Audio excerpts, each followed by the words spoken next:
nosotros no aceptaremos la exclusión de nuestro pueblo de ese derecho. Mr. Gorbachev, tear down this wall.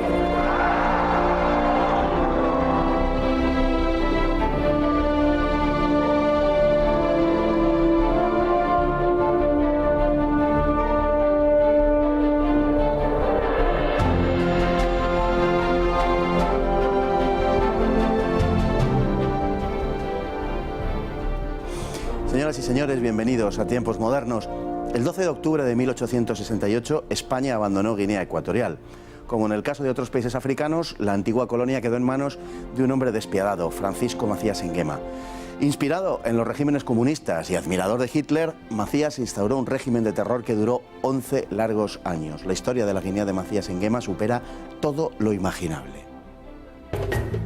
Francisco Macías Nguema nació en 1924 en una familia pobre en la que su padre era un brujo caníbal de la etnia Fang.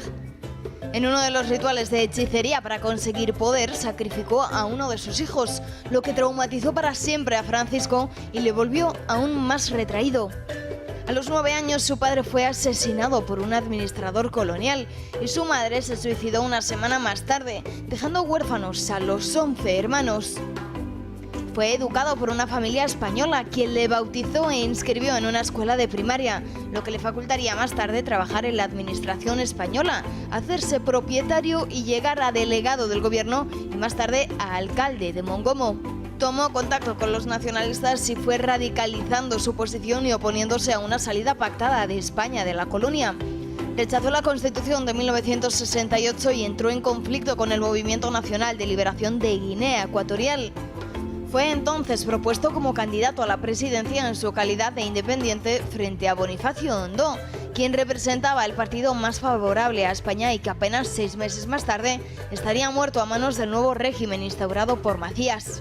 Al poco de hacerse con el gobierno, estableció el toque de queda mientras enviaba a las llamadas Juventudes en Marcha con Macías a amenazar a los colonos españoles. El ejército tomó las calles y Macías aprovechó entonces un supuesto golpe de Estado del que acusó a España para proclamarse presidente vitalicio 3 años más tarde y aprobar una nueva constitución en 1973.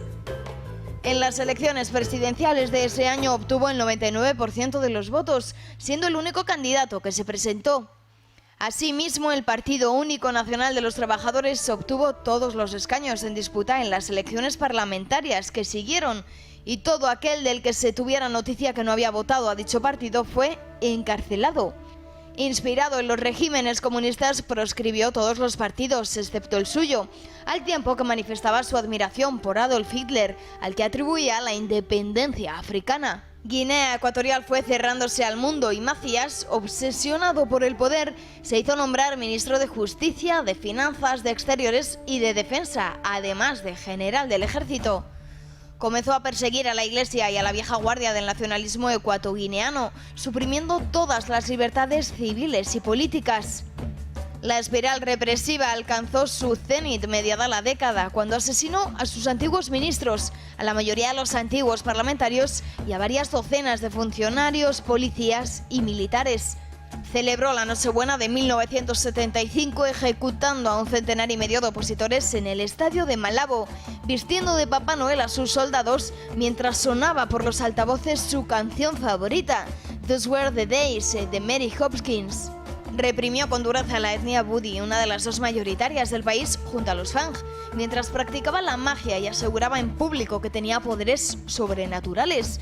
Asesinó al gobernador del Banco Central y se llevó todo el dinero a su casa, en una remota aldea, depositándolo debajo de su cama. Cuando se produjo el golpe de Estado de 1979, como venganza, quemó ese dinero antes de ser capturado. Hizo lo mismo con los medicamentos del país.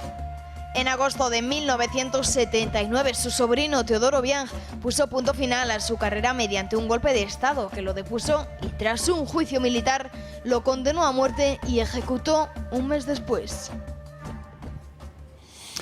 Don Eduardo Fort, muy buenas. Buenas. Contento de tenerle de nuevo aquí. Bueno, para hablar de uno de los peores tiranos de África, que es mucho decir. Seguramente es un hombre que no estaba bien de la cabeza a la vista de las cosas que cometió, ¿no? No, como veíamos en el informe, evidentemente estamos ante una persona perturbada mentalmente y con muchos quiebres en su personalidad, incluso desde el punto de vista freudiano, porque problemas familiares, una relación tormentosa con un padre que llega incluso a sacrificar a uno de sus hijos, a un hermano de Nguema, en un altar, como parte de la religión africana que practicaban. Decía, una persona totalmente descontrolada y con claros rasgos bueno, ya lo hablaremos, pero de paranoia, de esquizofrenia, delirios de grandeza, etc. En la forja de la personalidad de Macías Nguema, indudablemente, como la de todas las personas en definitiva, la infancia es muy importante y las relaciones familiares. Bueno, el sacrificio de uno de sus hermanos por parte de su padre, un brujo caníbal, una cosa verdaderamente tremenda. El posterior asesinato de su propio padre, que cometió un administrador colonial, y una semana después suicidio de su madre, en fin, lo dejó huérfano a temprana edad con sus otros 10 hermanos y bueno, se tuvo que, como se suele decir en estos casos, buscar la vida. No se la buscó mal, también hay que decirlo, no era una persona brillante, inteligente, indudablemente, pero eso le dejó una huella para toda la vida, como no podía ser de otra manera, por otro lado. Sí, estamos viendo un modelo que se repite en la mayoría de los autócratas africanos de la década del 50, 60 y 70, posterior a la descolonización. Esto es, personas si no inteligentes, aunque en muchos casos inteligentes, con una gran dosis de astucia y de sentido de la oportunidad, que cuando las potencias coloniales huyen, casi despavoridas, toman el control de un país y hacen básicamente lo que quieren. En ese sentido, Nguema es comparable a gente como Bokassa o como Idi Amin, haber estado en el lugar oportuno, en el momento indicado y haber aprovechado la situación. Cuando es tan evidente la patología, como en este caso, es difícil hablar de ideología, pero no es menos cierto que las manifestaciones públicas y las actuaciones políticas, en la medida en la que pueden considerarse políticas, en fin, de Macías, iban por el lado de la simpatía con los regímenes socialistas, del socialismo real, digamos, y acercó a Guinea a esos países y las pocas relaciones que tenía, en definitiva, era con esos países donde, si se puede llamar así, la élite del país iba a formarse, a ese tipo de países. A la vez, también alababa públicamente a Adolf Hitler y le atribuía la independencia de África, nada menos. Sí, como bien decís, no se puede hablar de ideología. Estamos ante un megalómano en el que no hay un discurso político coherente ni un corpus ideológico estructurado. Macías se acerca a la Unión Soviética, recibe alguna ayuda económica y de armamento por parte de la Unión Soviética, admira a Fidel Castro, pero al mismo tiempo a Kim Il-sung. Tiene un discurso, podríamos decir, antisemita, comparable quizá, haciendo mucho esfuerzo, ¿no? Quiero decir, comparable a lo que sería Nasser, al panafricanismo, al panarabismo, pero, quiero decir, una cosa totalmente incoherente. Macías, como el caso decíamos, de Idi Amin, que si se mueve de lado a lado según la conveniencia en todo el espectro ideológico, e incluso llega al delirio de bautizar a Adolf Hitler como el padre de la descolonización en África. Vaya uno a saber por qué. Bueno, uno de los rasgos de su tiranía, porque no puede calificarse de otra manera, una tiranía además absolutamente caprichosa, absolutamente personalista, fue que asesinó un gran número de personas, muchas de las cuales sin ningún motivo ni razón aparente, ¿no? No es que el asesinato se pueda justificar nunca, pero sí hay que hallar la motivación de por qué. En el caso de Macías muchas veces no se podía ni hallar. Antiguos parlamentarios, antiguos ministros suyos, policías, militares, gente corriente. En la Guinea de Macías absolutamente nadie estaba seguro. Sí, ahí podemos hilvanar una especie de fusión entre Stalin y Pol Pot, porque lo que hay hay de todo. Hay odio de clase, hay antiintelectualismo, hay desprecio hacia Occidente. Macías llega al punto de declarar el pan como un alimento imperialista y repudiar cualquier tipo de costumbre o tradición, alimento y vestuario que podía haber venido de Europa. Menos para él, ¿no? Porque él seguía vistiéndose como un europeo. Hablaremos de eso. Alimentándose como un europeo, etcétera. Pero sí, quiero decir, me hace acordar el título de una famosa película de mediados de la década del 60, Todos vivimos en libertad condicional. La población de Guinea Ecuatorial bajo Macías vivía en libertad condicional. Nadie sabía si estaría vivo al día siguiente. Para que nos hagamos una idea, sus actuaciones públicas eran absolutamente desquiciadas y en los mítines públicos, muchas veces mítines difíciles de justificar. En sus mítines públicos se dedicaba a insultar a personas con sus nombres y apellidos, personas que posteriormente, en la práctica totalidad de los casos, desaparecían, en gran parte por causa de la persecución a la que le sometían las juventudes de Macías, que él había inspirado un tanto remotamente, pero de forma visible, en las Sturmabteilung, en las SA nazis. Sí, además, como bien se dijo en el informe, estamos ante una persecución llegando a puntos absurdos, a extremos absurdos, de todo aquel que no lo apoyara, de todo aquel que no lo hubiera votado, con redes de soplones en todo el país. Quiero decir, un clima de terror casi permanente, sin el casi, permanente. Bueno, Macías empieza su carrera política en la administración española y siendo un firme proespañolista. Dependía de, como digo, para hacer carrera de esa administración, pero va evolucionando al contacto con el nacionalismo guineano y se convierte al final en un nacionalista muy radical que incluso rompe por momentos con el movimiento nacionalista por radicalismo y hace de España su bestia negra, hace de España el enemigo jurado de Guinea. Lógicamente, para justificar pues, la existencia de un enemigo imperialista al que combatir, ¿no? Muy en el lenguaje de la época. Bueno, algo que hasta cierto punto fue efectivo, por lo menos a él le sirvió.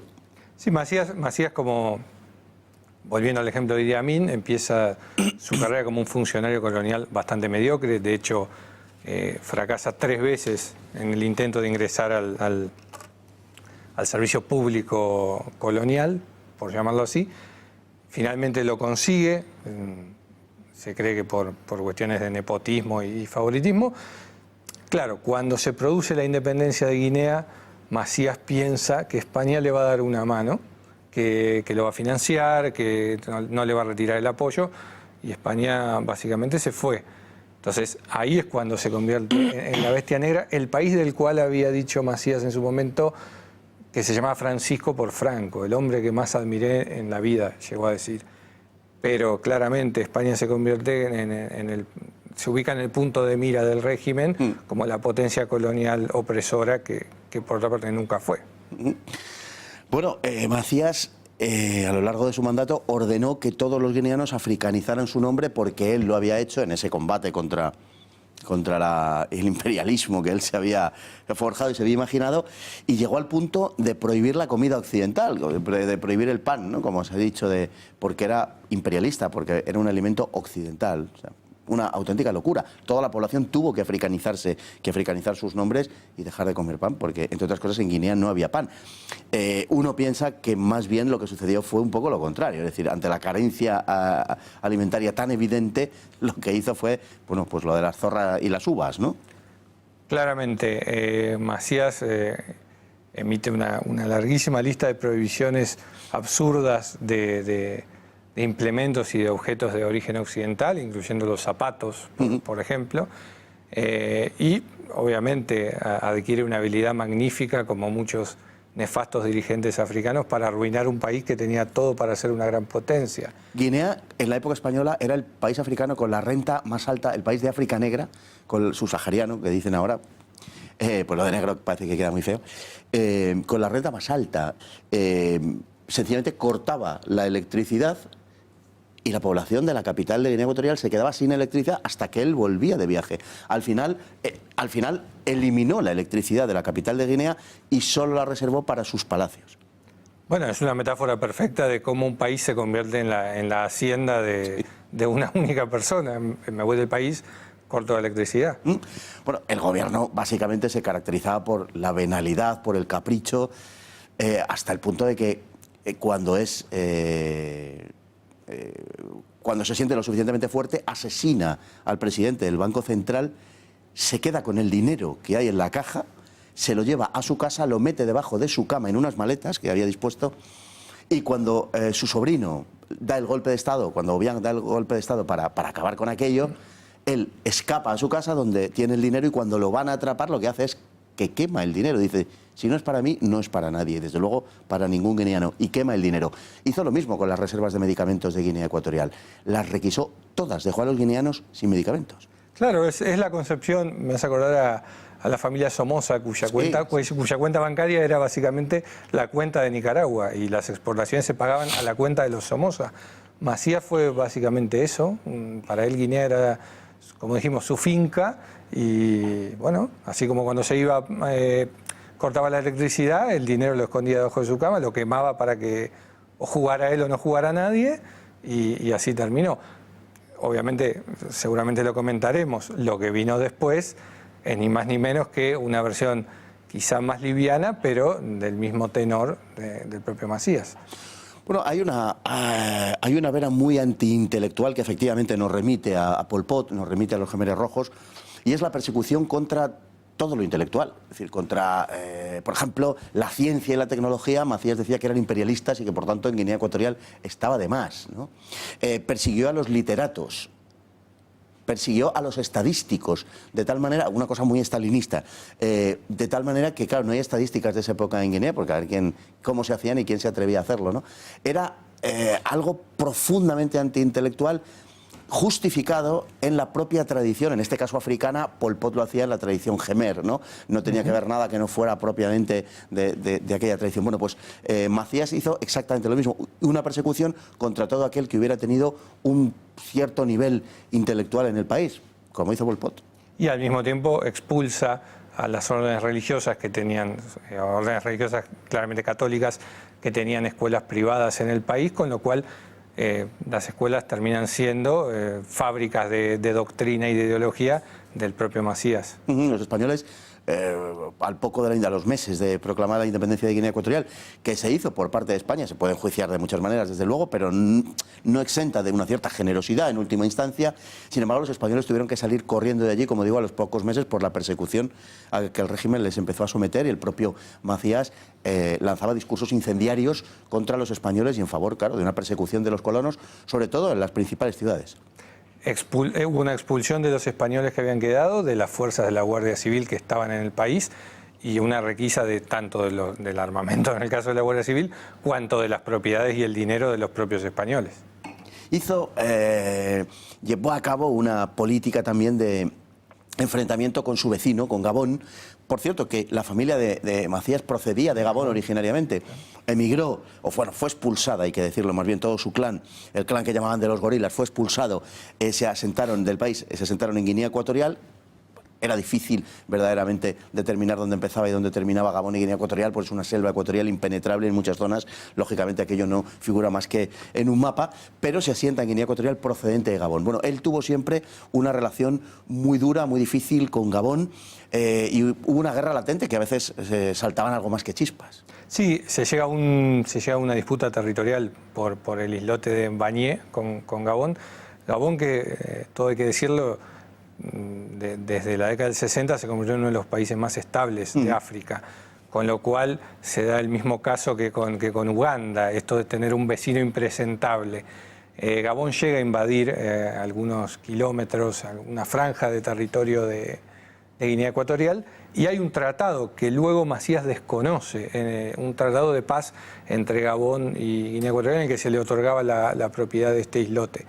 Pero nuevamente estamos ante los delirios de Macías, que buscaba también en Gabón un enemigo, y como bien dijiste en este caso, un enemigo que se remitía a su infancia, porque la familia provenía de Gabón. El golpe de Estado de agosto del 79 lo expulsa del poder, lo da a su sobrino, lo da a un miembro de su familia, y termina con una época de verdadera locura en Guinea, y los guineanos pueden respirar relativamente, por lo menos, aunque, en fin, se podrá enjuiciar al régimen de Obiang como que se quiera.